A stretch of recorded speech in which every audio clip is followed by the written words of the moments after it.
Salut tout le monde, Eric avec vous pour le premier vidéo de l'année. Alors, je vous encourage toujours à liker mes vidéos et à vous inscrire à la page. Ça m'encourage à continuer. Comme première vidéo cette année, on va faire un unboxing d'un cadeau que je me suis fait. Je l'ai reçu hier, si je ne me trompe pas. Alors, je vous montre ça tout de suite. Une belle égout Saturne et la station de lavage et de durcissement. Alors, on se revoit dans quelques secondes pour le déballage de tout ça. Alors, nous voici rendus à la partie unboxing. Ça se peut que la caméra sautille un petit peu, là. J'ai pas le meilleur équipement pour ça. Mais bref, j'ai envie de partager ça avec vous. Ça a été super bien packagé. La boîte n'est pas endommagée du tout. J'ai bien hâte de voir. Ça a été shippé pendant les journées qu'on a eues super froides, là, hier puis avant-hier.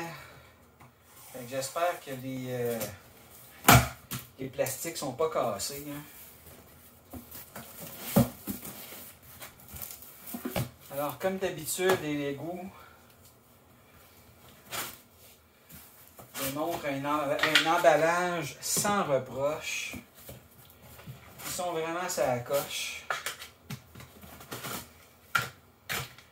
Ça.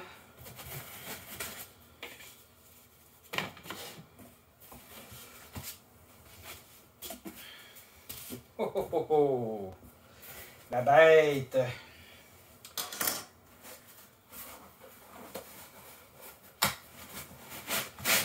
Sortir un fond pour s'aider. Parfait. Alors, qu'est-ce qu'on a ici? Le toolkit. On y reviendra dans quelques instants. Maintenant, la machine comme telle.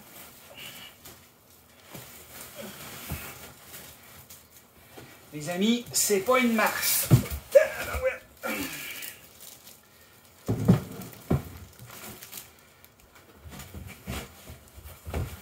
Hein?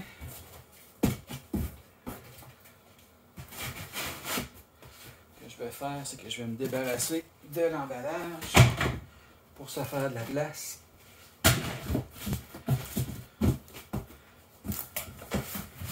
Ça.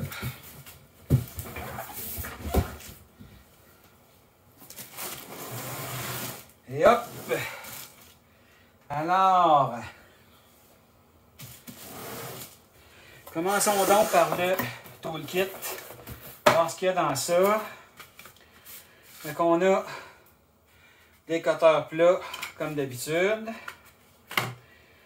Le fil de courant. La spatule habituelle. Des filtres pour la résine quand on transverse. Des clés, des vis, des boulons de spare. C'est super le fun qu'il y en ait rajouté en plus. Le power supply, la power brick. Quelques gants. Une paire de masques. La fameuse clé USB ultra cheap qui donne toujours avec. Un petit manuel. Puis un leveling paper. Ils ont introduit ça avec la Saturne. C'est vraiment histoire d'avoir tout le monde la même épaisseur de papier. C'est vraiment cartonné, c'est plus épais. J'ai hâte de voir comment ça se passe quand on va mettre ça de niveau. Pour les besoins de la cause, on remet ça dans la boîte pour tout de suite. Puis, on passe au crunchy.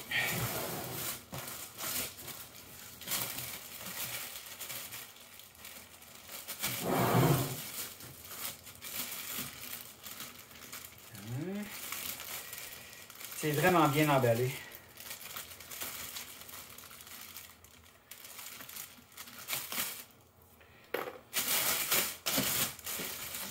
À la première vue, il n'y a aucun signe de dommage.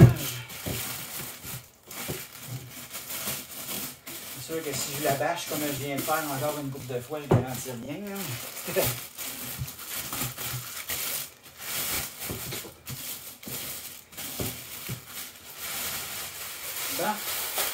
un sac.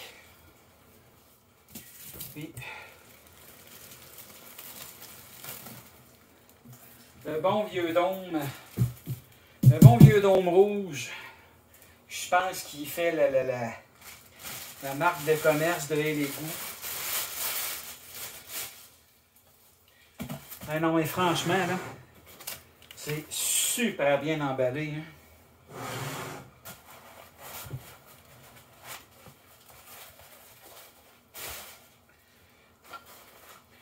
Ah, ici, on a la plate. Parfait.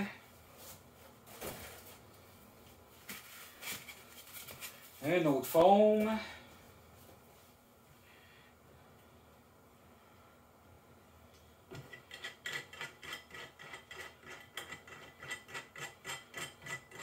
Les gens qui se plaignent que les vis sont un peu longues. Moi, personnellement, quand j'aurai plus rien qu'à me plaindre sur la longueur des vis, ben, c'est parce que j'aurais fait le tour de bien des affaires. Et le VAT qui est vraiment gros, c'est vraiment cool. Puis, je ne sais pas si vous voyez ici, là, mais les 4 vis de coin sont plus longues que les autres pour que quand on le dépose sur une table ou sur une surface, qu'on ne graphine pas notre FEP.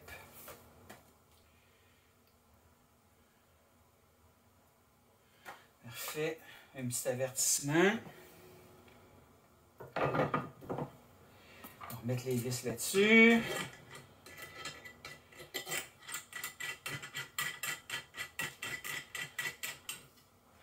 ne semble pas y avoir de fond ailleurs. La build plate, ben, c'est la build plate et l'égout avec les deux grosses vis hexagonales qui permettent une mise à niveau super simple et efficace. Franchement, là, j'ai rien à dire de ce côté-là. Je suis vraiment content. La machine, ben, c'est du l'égout classique. L'écran relativement standard. Ce que j'aime bien cette fois-ci, c'est qu'ils ont enlevé le port USB dans l'avant. Ils ont déplacé le port USB sur le côté. Puis honnêtement, ça, moi, ça me plaît. Parce que si on a des chances de renverser de la résine, c'est en avant que ça va se passer. C'est pas sur le côté. Puis ça m'est arrivé sur ma Mars 2 d'ailleurs. J'ai de la résine qui a coulé en avant sur l'écran, puis jusque sur la clé USB. Mais heureusement, j'ai rien endommagé. Ensuite de ça, à l'arrière, on a un port Ethernet, la switch on-off, le jack de courant, 2 ventilateurs. En dessous, oh, on peut voir vraiment ici, là, un gros heatsink. C'est sûrement le dissipateur de chaleur pour la plate de blue light, de black light, c'est-à-dire pour le refroidissement. Puis de l'autre côté, ben, on n'a rien. C'est correct comme ça. On va se gâter. On va enlever.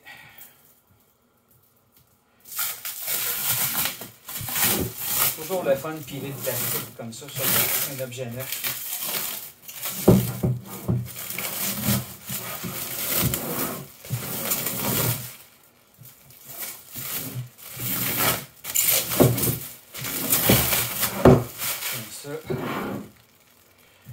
Puis comme sur la Mars 2 et la Mars 2 Pro, ben, le couvercle est, même sur la Mars 3 maintenant, le couvercle n'est pas identifié du tout.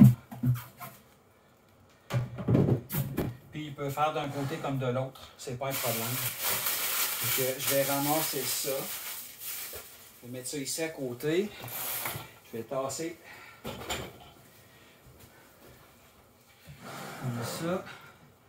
Je vais mettre l'imprimante plus loin. Puis maintenant,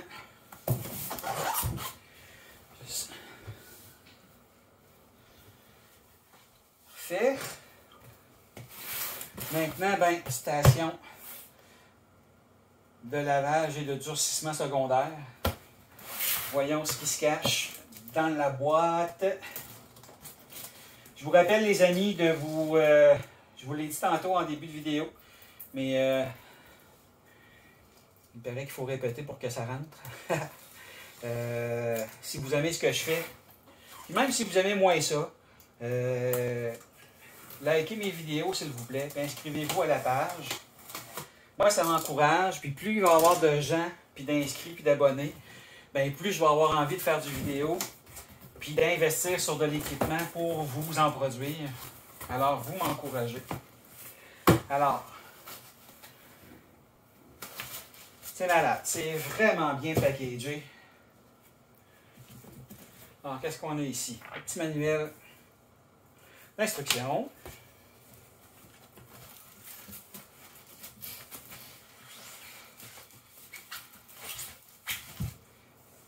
Un couvercle avec la tube de plastique. Ça.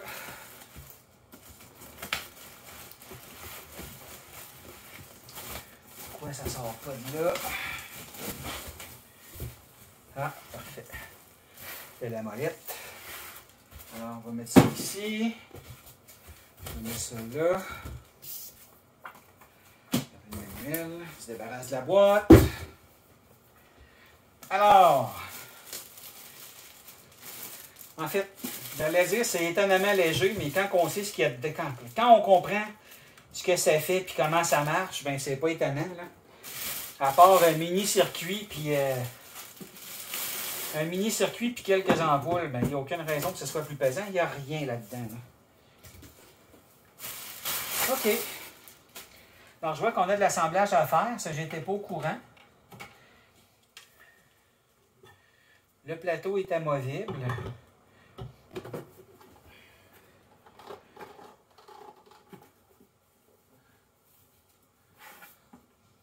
C'est en plastique, mais de bon goût. Regardez comme c'est intéressant. Sur cette version-ci, ils ont mis des LED aussi qui éclairent la pièce par en dessous. Fait que ça évite de faire une rotation de moins à la pièce pour les durcir. Je vais mettre ça de côté. Le manuel. Ensuite, ici. Fait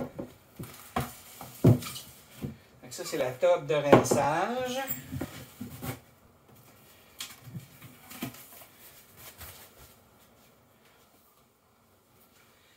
Celle-là.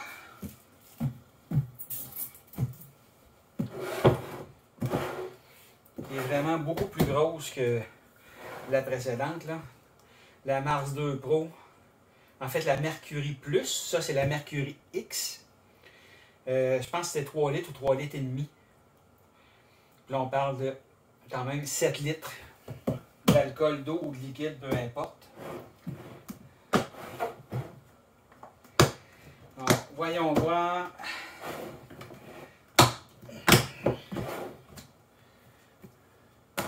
Ce qu'il y a là-dedans. Encore un foam. Alors,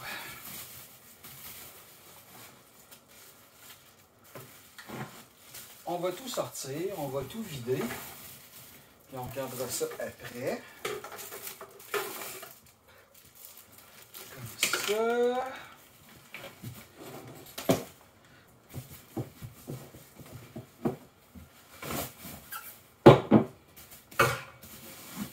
C'est vraiment génial.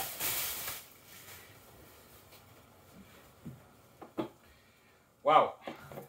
OK, je ne sais pas si vous voyez la grosseur de l'agitateur dans le fond, mais je suis vraiment surpris là, comparé à celui de la Mars 2 Pro. Ben, en fait, pas de la Mars, mais de la Mercury Plus.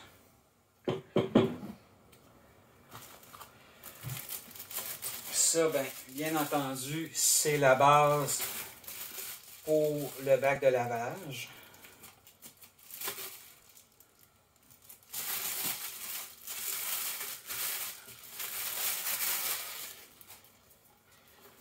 C'est un bel ensemble. La molette à l'avant qui sert de pause-stop puis pour ajuster le temps. Fente d'aération. Le jack de courant. Comme ça. Ça ici, c'est clairement les piliers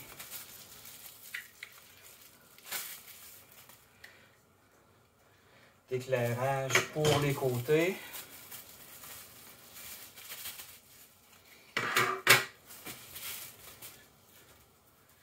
Ça. Ce qu'on a ici. On a... Ah, c'est intéressant ça. Une power brick à 2 têtes. Au lieu d'avoir 2 power bricks, puis du fil, puis je trouve ça vraiment génial. Ils ont combiné les deux. Puis comme ils sont censés, censés, vous ferez bien ce que vous voulez, mais idéalement, ils vont... Ah, sinon c'est vraiment le fun. Regardez ça. Ça vient se dédoubler ici. Fait qu'on a quand même pas mal d'espace pour éloigner les appareils un de l'autre. OK. C'est... Bravo et les goûts.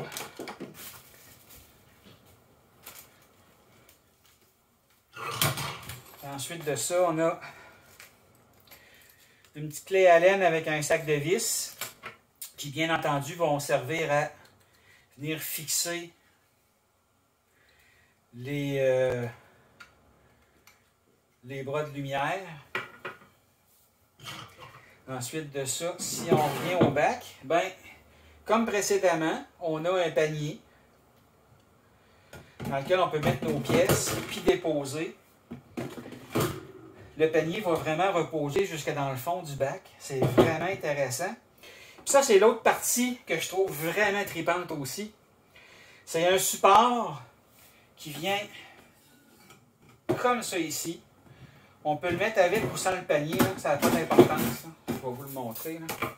Si je retire le panier, comme ça, appuyez-vous. Je peux venir ici déposer le support. Ce que ça permet de faire, si je prends ma plate, c'est de prendre la build plate avec les pièces imprimées collées toujours à la plate et venir l'immerger au complet pour nettoyer si on veut nettoyer sans décrocher les impressions d'abord. Fait que c'est vraiment génial. C'est... ouais, franchement, c'est... j'aime beaucoup ça. Fait que pour les besoins de la cause, je vais resserrer ça. Ici, est-ce que je peux... Oui, ça marche comme ça. Je vais remettre mon couvercle. Je vais vous montrer. Il y a vraiment un groove tout le tour. Ah, puis juste les aimants qui permettent la rotation de l'hélice de l'agitateur sont suffisamment forts pour lever l'agitateur. Fait qu'il y a un groove ici, il y a un groove sur le fond du bac, puis les deux viennent s'encastrer comme il faut un dans l'autre, puis ça ne bouge pas de là. Fait qu'il n'y a aucun danger que ça prenne le bord pendant que ça nettoie ou si on l'accroche. Je vais garder le fun pour la fin, là. Enlever le plastique d'après le couvercle. Le couvercle, cette fois-ci, il n'est pas identifié Mercury Plus ou Mercury X, dans le fond, comme il l'était pour la Mercury Plus. Puis on a le même thème de couleur, un beau jaune. Fait que ce que je vais faire, c'est que je vais prendre le temps d'installer les bras, puis je vais vous montrer le kit une fois l'assemblage terminé. Alors, on voit bien ici que les bras lumineux ont été installés. Les plus fins observateurs verront que j'ai collé de quoi sur le couvercle. Pour une raison que j'ignore, en fait, de ce côté-là, il y a les diodes qui déterminent si le couvert est en place ou pas. Puis, ça ne pogne pas le couvert pantoute. Cependant, si je mets ma main ou un autre objet, ça fonctionne. Fait que j'ai mis un tape. Je vais écrire au support et l'égout pour savoir ce qu'ils pensent de ça. Mais honnêtement, là, de mettre un tape, là, je m'en fous pas mal, tant que ça marche. Là. Fait que je montre comment ces nouveaux appareils-là fonctionnent. On tient le bouton enfoncé pour mettre en marche. Puis ensuite, la molette permet d'ajuster ou de diminuer le temps. Puis quand on réappuie dessus, ça met en marche. Avec un beau timer, un beau compte à rebours. Si on réappuie, ça fait une pause. Puis, bien entendu, si on lève le couvercle pendant que c'est en marche, appelons ça l'œil magique, pogne que le couvert n'est plus là, puis tout arrête en criant comme avant. Puis, on voit le plateau qui tourne. Peut-être un peu plus lentement qu'avant, je dirais, à l'œil, je ne suis pas certain. Mais tant que ça fait la job. Puis le plateau est aussi texturé sur le dessus. Là. Il y a des comme des pitons qui vont empêcher les pièces d'adhérer au plateau pendant le durcissement. Pour éteindre, on fait la même chose. On réappuie. Ça vient de s'éteindre. Maintenant, le back, même chose. Puis lui, c'est comme avant, il spin d'un côté, puis à la moitié du temps, il arrête, puis il repart de l'autre bord. Donc ça, on remet un 30 secondes. Je sais pas si on peut voir, ouais, comme ça ici, je pense qu'on va pouvoir voir l'hélice.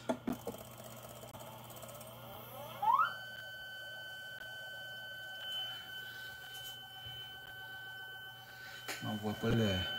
on voit un peu le siphon que ça fait. Fonctionne vraiment bien. Voyez-vous, 15 secondes.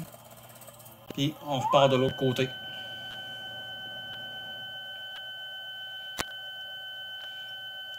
C'est vraiment super.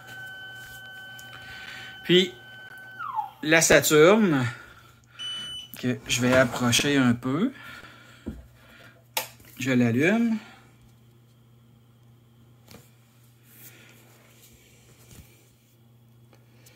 Puis, ben, c'est le même menu qu'avant. C'est pas compliqué, là. C'est vraiment la même chose. La différence là, qu'on a Internet, parce qu'évidemment, elle peut transférer ses fichiers là, par le câble. Je vois pas beaucoup l'intérêt de faire ça, par exemple, parce que, dans le fond, tu envoies ton fichier du PC à la machine par ton câble réseau. Puis il y a le stock sur la carte mémoire de toute façon. Fait que tu sais, ça a comme pas rapport, tant qu'à ça, mais là, c'est la carte, puis that's it. Fait que c'est pas mal ça. Je vais vous refaire une vidéo sur la calibration, puis l'installation. Je vais au moins monter mon bras pour pouvoir mettre ma plate dedans.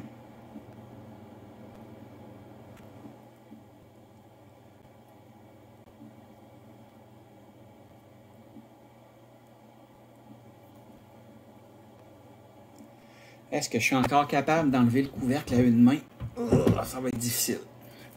Je vous dépose une seconde. C'est ce qui arrive quand on filme à une main. Alors, exactement comme avant, c'est tout en métal, c'est vraiment solide. Tu remets ta plate, tu serres ton knob, puis il n'y a plus rien qui va bouger de là. Fait que je vous reviens très bientôt, les amis, pour l'ajustement, la mise en marche, puis les premières impressions.